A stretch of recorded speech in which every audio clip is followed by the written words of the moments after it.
How's it going, guys? West Cali King here, and I'm back with another sports discussion.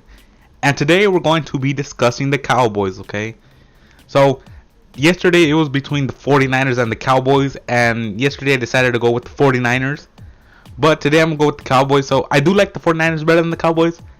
But the Cowboys, I was never really a big fan of the Cowboys. But, whatever.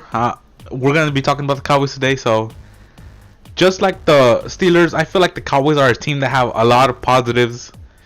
But they do have one major negative that I want to discuss. And if you're a Cowboy fan, hopefully you'll agree with me. If you don't, well, who cares? I mean, just watch it. Hopefully you do agree with me, though. Because I feel like a lot of these are kind of obvious positives and negatives with the Cowboys, okay? So, without further ado, let's get right into it. So, the biggest Cowboy positives and negatives come with the offense, okay?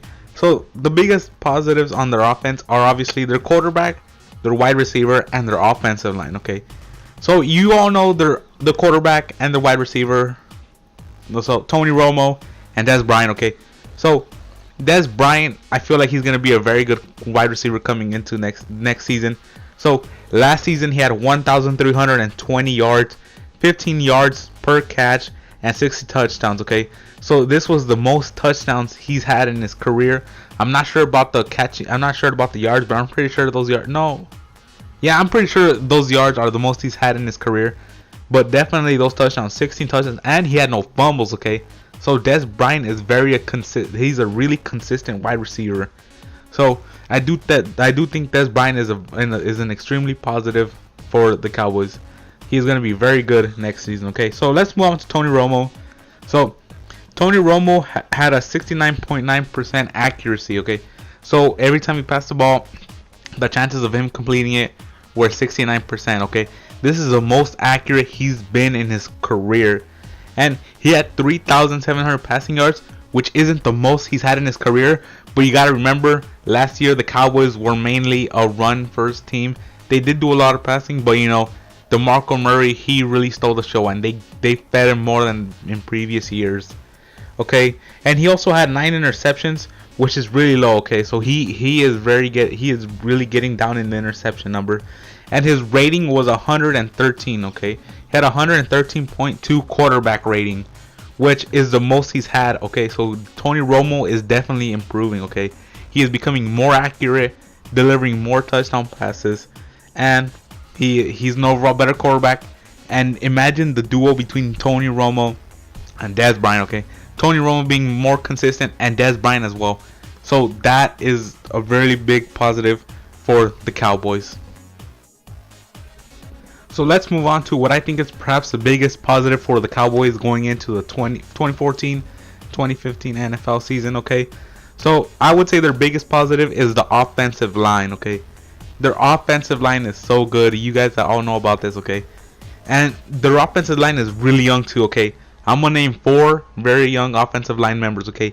Tyron Smith, 24 years old. Travis Frederick, 24 years old. Zach Martin, 24-year-old. And Leal Collins, 21-year-old, okay? These guys are all young, and they are nowhere near their prime, okay? And yet they are so good, okay? Many people consider these the best group in football, okay? So I really do think the Cowboys offense is the best positive. So let's move on to their defense, okay? So I don't think their defense is as good as their offense, but they definitely do have some bright spots in their defense, okay?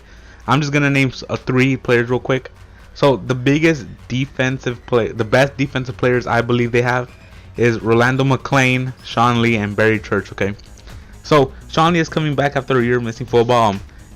When he was playing football, his last season, he had 114 tackles and 4 interceptions, okay? So he is a very reliable middle linebacker, okay? Rolando McClain, another middle linebacker. Last season, Rolando McClain had 81 tackles and 2 interceptions, okay? And he is only 26 years old, okay? Sean Lee was 29 years old as well. So these guys are at their age where they should be entering their prime, okay? And they're not at the prime yet. Imagine what they're going to be when they are actually in their prime. which will probably be in the next 2 to 3 seasons, okay? And their third defensive player is Barry Church, okay? Barry Church is a safety. He had 27. He's at the age of 27, so he's very young. He is also entering his prime, okay? So he had 97 tackles and 2 interceptions. So again, all the players I just mentioned, they're very consistent with tackling, and they also get interceptions as well. So on to their biggest negative, the loss of DeMarco Murray, okay? And a lot of people say the only reason DeMarco Murray got the amount of numbers he had was because of the offensive line, and that is a big factor as well. But come on, DeMarco Murray did a lot of work by himself too, okay? So last year, DeMarco Murray had 1,845 rushing yards, and he had 115 yards per game, as well as 13 touchdowns that season, okay? And he was only 27 years old. If they would have kept DeMarco Murray, I would have definitely said this is a team that will contend for the Super Bowl, okay? If they could have shored up that defense, because their offense would have been so deadly. But the loss of DeMarco Murray will heavily affect the Cowboys, okay? And they did get Darren McFadden, but Darren McFadden is known for getting a lot of injuries. So, but I do think that many running backs in this league can run with that Cowboys offensive line. So hopefully DeMarco Murray is not a big negative for them, but it is their biggest negative as of right now. So mainly positives for the Cowboys, one major negative. Hopefully they resolve that negative. And until next time, I am out.